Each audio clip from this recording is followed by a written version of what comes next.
मैं जब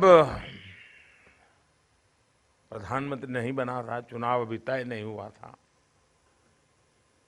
2013 में शायद मेरा एक भाषण है, मेरी पार्टी का एक कार्यक्रम था और उसमें मैंने कहा था कि मैं भारत के भविष्य को कैसे देखता हूं। उस समय मैंने कहा था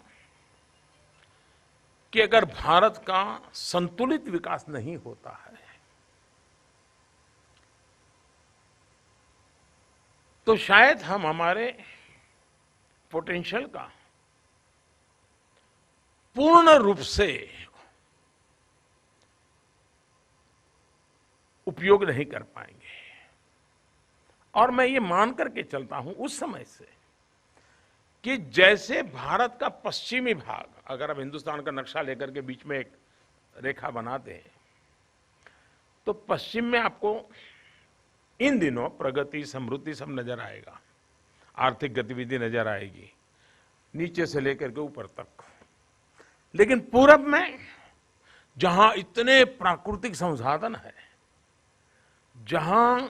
इतने क्रिएटिव माइंड है, अद्भुत ह्यूमन रिसोर्स है हमारे पास पूरब में, चाहे उड़िया हो, चाहे बिहार हो, चाहे बंगाल हो, असम हो, नॉर्थ ईस्ट हो, ये पूरा एक ऐसी अद्भुत सामर्थ्य की पूंजी पड़ी है। अकेला ये इलाका ही डेवलप हो जाए ना, हिंदुस्तान कभी पीछे नहीं हट सकता है जी, इतनी ताकत पड़ी है। और इसलिए आपने देखा होगा पिछले 6 साल का कोई एनालिसिस करे तो पूर्वी भारत के विकास के लिए, और विकास में सबसे बड़ा इनिशिएटिव होता है इंफ्रास्ट्रक्चर का, सबसे ज्यादा बल दिया गया है पूर्वी भारत पर, ताकि देश एक संतुलित, पूरब और पश्चिम में करीब करीब 19-20 का फर्क तो मैं प्राकृतिक कारणों से समझ सकता हूं। और हम देखें कि भारत का स्वर्णिम युग तब था जब भारत का पूरब भारत का नेतृत्व करता था, चाहे उड़ीसा हो, चाहे बिहार हो, इवन कोलकाता, ये भारत का नेतृत्व करने वाले केंद्र बिंदु थे।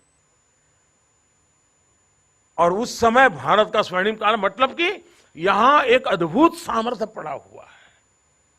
हमें इस सामर्थ्य को लेकर के अगर हम आगे बढ़ते हैं तो हम फिर से भारत को उस ऊंचाई पर ले जा सकते हैं। साथियों, उत्कल मणि गोपबंधु दास जी ने लिखा है, जगत सर से भारत कनल, ताम मधे पुण्य नीलांचल। पूरे पूर्वी भारत को, पूरे पूर्वी, सिर्फ बंगाल नहीं, पूरे पूर्वी भारत को प्रगति के लिए बहुत बड़ा नेतृत्व दे सकता है।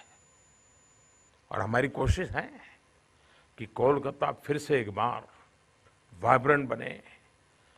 एक प्रकार से पूर्वी भारत के विकास के लिए कोलकाता एक शक्ति बनकर के उभरे। और इस पूरे मैप को लेकर के हम काम कर रहे हैं और मुझे विश्वास है कि सिर्फ और सिर्फ देश का ही भला ये सारे निर्णयों को ताकत